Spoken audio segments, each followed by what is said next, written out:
എല്ലാവർക്കും നമസ്കാരം. നമ്മൾ ഇന്ന് പഠിക്കാൻ പോകുന്നത് അക്കൗണ്ടൻസിയിലെ 4ാമത്തെ ചാപ്റ്ററാണ്, റെക്കോർഡിംഗ് ഓഫ് ട്രാൻസാക്ഷൻസ് 2. പരീക്ഷയ്ക്ക് വളരെ ഇമ്പോർട്ടൻ്റ് ആയിട്ടുള്ളൊരു ചാപ്റ്ററാണിത്. ഈ ചാപ്റ്ററിൽ നമ്മൾ എന്തൊക്കെയാണ് പഠിക്കാൻ പോകുന്നതെന്ന് നോക്കാം. ആദ്യം തന്നെ എന്തിനാണ് ഈ സ്പെഷ്യൽ ബുക്കുകൾ എന്ന് നമ്മൾ മനസ്സിലാക്കും.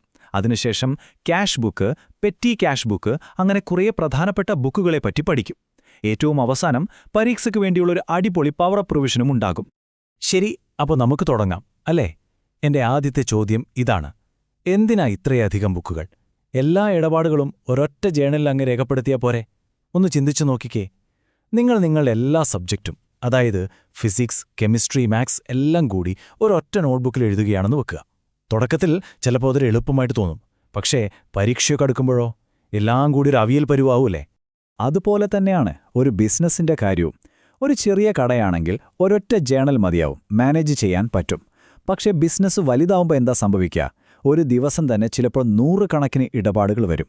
അപ്പോൾ ഒരൊറ്റ ജേണൽ മാത്രം ഉപയോഗിക്കുന്നത് ഒരുപാട് സമയം കളയും, തെറ്റുകൾ വരാനുള്ള സാധ്യതയും കൂടും. ഇത് ആത്യന്തികമായി ബിസിനസിന്റെ ലാഭത്തെ വരെ ബാധിച്ചേക്കാം. അപ്പോൾ ഇതിനെന്താ ഒരു പരിഹാരം? അതാണ് സ്പെഷ്യൽ പേർപ്പസ് ബുക്സ്. ഇതിന് പറയുന്ന മറ്റൊരു പേരാണ് സബ്സിഡിയറി ബുക്കുകൾ. ഇവിടെ എന്താ ചെയ്യുന്നതെന്ന് വെച്ചാൽ, ഒരേപോലെയുള്ള ഇടപാടുകളെ തരംതിരിച്ച് ഓരോ പ്രത്യേക ബുക്കിൽ എഴുതുന്നു. സിംപിളായി പറഞ്ഞാൽ, എല്ലാ ക്യാഷ് ഇടപാടുകളും ക്യാഷ് ബുക്കിൽ, കടമായിട്ട് സാധനങ്ങൾ വാങ്ങുന്നത് പർച്ചേസ് ബുക്കിൽ, അങ്ങനെ ഓരോന്നിനും ഓരോരോ പ്രത്യേക ബുക്ക്.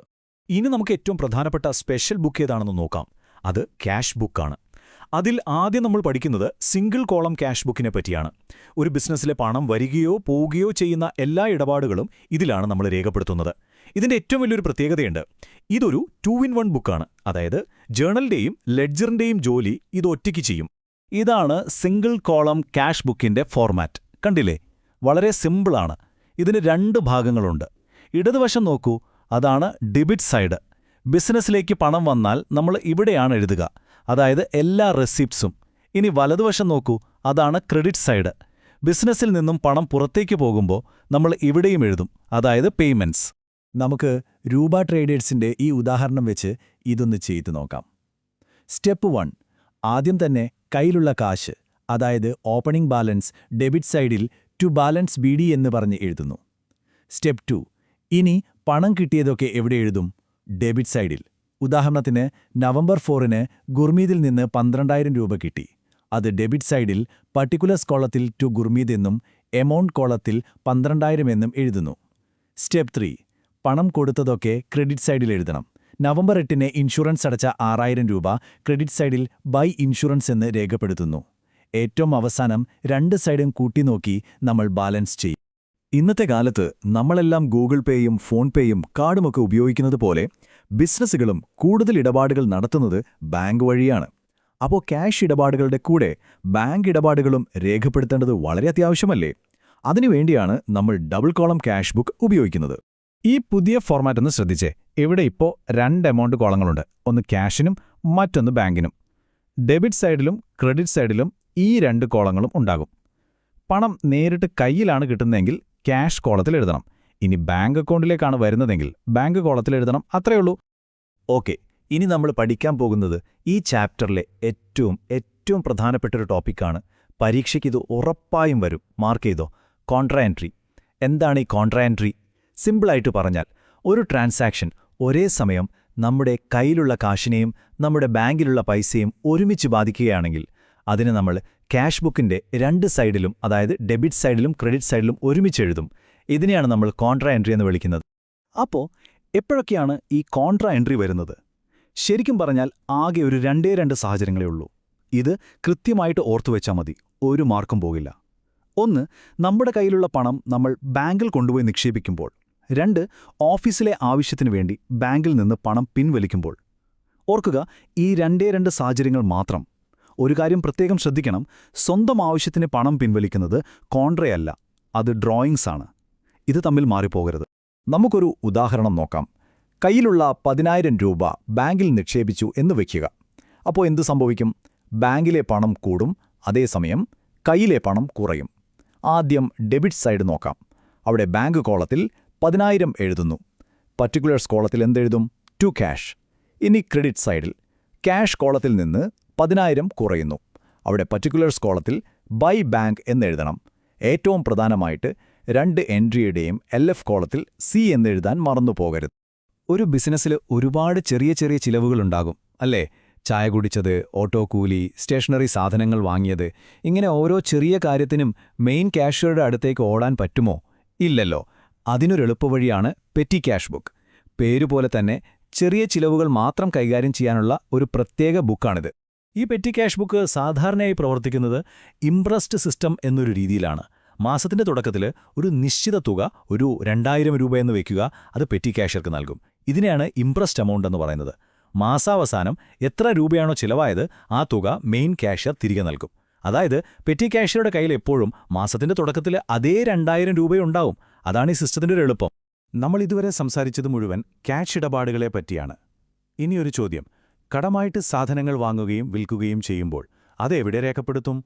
ഇവിടെ സാധനങ്ങൾ അല്ലെങ്കിൽ ഗുഡ്സ് എന്ന വാക്കിന് വലിയ പ്രാധാന്യമുണ്ട്. ഒരു തുണിക്കടയെ സംബന്ധിച്ച് തുണിയാണ് അവരുടെ ഗുഡ്സ്. പക്ഷേ അവർ വാങ്ങുന്നൊരു കമ്പ്യൂട്ടർ ഗുഡ്സ് അല്ല, അതൊരു അസറ്റാണ്. ഈ വ്യത്യാസം ഓർത്തുവെക്കണം. കടമായിട്ട് ഗുഡ്സ് വാങ്ങുമ്പോൾ അത് രേഖപ്പെടുത്താനുള്ള ബുക്കാണ് പർച്ചേസ് ബുക്ക്. ഒന്നുകൂടി ഓർക്കുക, കടമായി വാങ്ങുന്ന ഗുഡ്സ് മാത്രം. ക്യാഷിനാണ് വാങ്ങുന്നതെങ്കിൽ അത് ക്യാഷ് ബുക്കിലാണ് പോകേണ്ടത്. അതുപോലെ നമ്മുടെ ഗുഡ്സ് കടമായി വിൽക്കുമ്പോൾ അത് രേഖപ്പെടുത്താനുള്ള ബുക്കാണ് സെയിൽസ് ബുക്ക്. ഇനി നമ്മൾ കടമായി വാങ്ങിയ സാധനങ്ങൾ എന്തെങ്കിലും കാരണത്താൽ തിരികെ കൊടുക്കുകയാണെങ്കിൽ അത് പർച്ചേസ് റിട്ടേൺ ബുക്കിലാണ് രേഖപ്പെടുത്തേണ്ടത്. ഇതിനെ റിട്ടേൺ ഔട്ട്വേർഡ്സ് ബുക്ക് എന്നും പറയും. ഔട്ട്വേർഡ്സ് എന്ന് പറയാൻ കാരണം സാധനങ്ങൾ നമ്മളിൽ നിന്ന് പുറത്തേക്കാണല്ലോ പോകുന്നത്.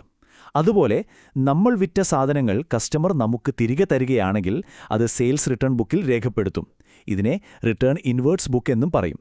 ഇൻവേർഡ്സ് എന്ന് വെച്ചാൽ സാധനങ്ങൾ ഇങ്ങോട്ട്, അതായത് അകത്തേക്ക് വരുന്നതുകൊണ്ട്. പരീക്ഷ എഴുതുമ്പോൾ സാധാരണയായി സംഭവിക്കാൻ സാധ്യതയുള്ള ചില തെറ്റുകൾ നമുക്ക് നോക്കാം. ഇവിടെയാണ് പലർക്കും മാർക്ക് കുറയുന്നത്. അതുകൊണ്ട് ഇതൊന്ന് പ്രത്യേകം ശ്രദ്ധിക്കണം. ഒന്നാമതായി, ക്യാഷിന് സാധനങ്ങൾ വാങ്ങുന്നത് പർച്ചേസ് ബുക്കിൽ എഴുതി വയ്ക്കരുത്. അത് ക്യാഷ് ബുക്കിലാണ് എഴുതേണ്ടത്. രണ്ടാമത്, ഒരു ഫർണിച്ചർ കടമായി വാങ്ങിയാൽ അത് പർച്ചേസ് ബുക്കിൽ എഴുതരുത്. കാരണം ഫർണിച്ചർ ഒരു അസറ്റാണ്, ഗുഡ്സ് അല്ല. അത് ജേണൽ പ്രോപ്പറിലാണ് വരേണ്ടത്. പിന്നെ നേരത്തെ പറഞ്ഞ പോലെ കോൺട്രാ എൻട്രിക്ക് സി എന്ന് എഴുതാൻ മറന്നുപോകരുത്. അടിപൊളി! നമ്മൾ ഈ അധ്യായത്തിലെ പ്രധാനപ്പെട്ട കാര്യങ്ങളെല്ലാം പഠിച്ചു കഴിഞ്ഞു. ഇനി പരീക്ഷയ്ക്ക് വേണ്ടി എല്ലാം ഒന്നുകൂടി ഉറപ്പിക്കാം. റെഡിയല്ലേ? ദേ, ഈ കാണുന്നതാണ് ഡബിൾ കോളം ക്യാഷ് ബുക്കിന്റെ ഫോർമാറ്റ്. ഈ ചാപ്റ്ററിൽ നിന്ന് ഏറ്റവും കൂടുതൽ മാർക്കിന് ചോദ്യം വരാൻ സാധ്യതയുള്ളത് ഈ ഭാഗത്ത് നിന്നാണ്. അതുകൊണ്ട് ഈ ഫോർമാറ്റ് നിങ്ങളുടെ മനസ്സിൽ കൃത്യമായിട്ട് പതിപ്പിക്കുക. ഓരോ കോളവും എന്തിനു വേണ്ടിയുള്ളതാണെന്ന് സ്വയം ഒന്ന് പറഞ്ഞു നോക്കുക. ഇത് പരീക്ഷാ ഹാളിൽ നിങ്ങളെ ഒരുപാട് സഹായിക്കും, ഉറപ്പാണ്. അപ്പോ ഒരാഴ്ച കൊണ്ട് ഈ ചാപ്റ്റർ തീർക്കാൻ പറ്റുമോ? പലർക്കും ടെൻഷൻ ഉണ്ടാവും. പക്ഷെ പേടിക്കേണ്ട, തീർച്ചയായും പറ്റും. ദേ, ഈ ഒരു പ്ലാൻ ഫോളോ ചെയ്താൽ മതി. ആദ്യത്തെ 2 ദിവസം നിങ്ങൾ ഈ കാര്യങ്ങളൊക്കെ ഒന്ന് കേട്ട് കൺസെപ്റ്റൊക്കെ നല്ലപോലെ മനസ്സിലാക്കുക. അത് കഴിഞ്ഞ് വരുന്നൊരു 3 ദിവസം ടെക്സ്റ്റ് ബുക്കിലെ പ്രോബ്ലംസ് എടുത്ത് തനിയെ ചെയ്തു നോക്കണം. പിന്നെ അവസാനത്തെ 2 ദിവസം എല്ലാ ഫോർമാറ്റുകളും ഒന്നുകൂടെ ഓർത്തെടുക്കുക. പിന്നെ നിങ്ങൾ ചെയ്ത പ്രോബ്ലംസിലെ എവിടെ തെറ്റിയോ നോക്കി അത് തിരുത്തുക. ഇത്രയും ചെയ്താൽ മതി. നല്ല കോൺഫിഡൻസോടെ നിങ്ങൾക്ക് എക്സാമിന് പോകാം. അപ്പോൾ എല്ലാ ഇടപാടുകളും എങ്ങനെ കൃത്യമായി രേഖപ്പെടുത്താമെന്ന് നിങ്ങളിപ്പോൾ പഠിച്ചു കഴിഞ്ഞു.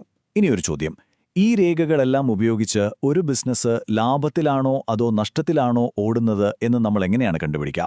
അടുത്ത ചാപ്റ്ററുകളിൽ നമ്മൾ അതിനെക്കുറിച്ചായിരിക്കും പഠിക്കാൻ പോകുന്നത്. നന്നായി പഠിക്കുക. എല്ലാവർക്കും വിജയാശംസകൾ.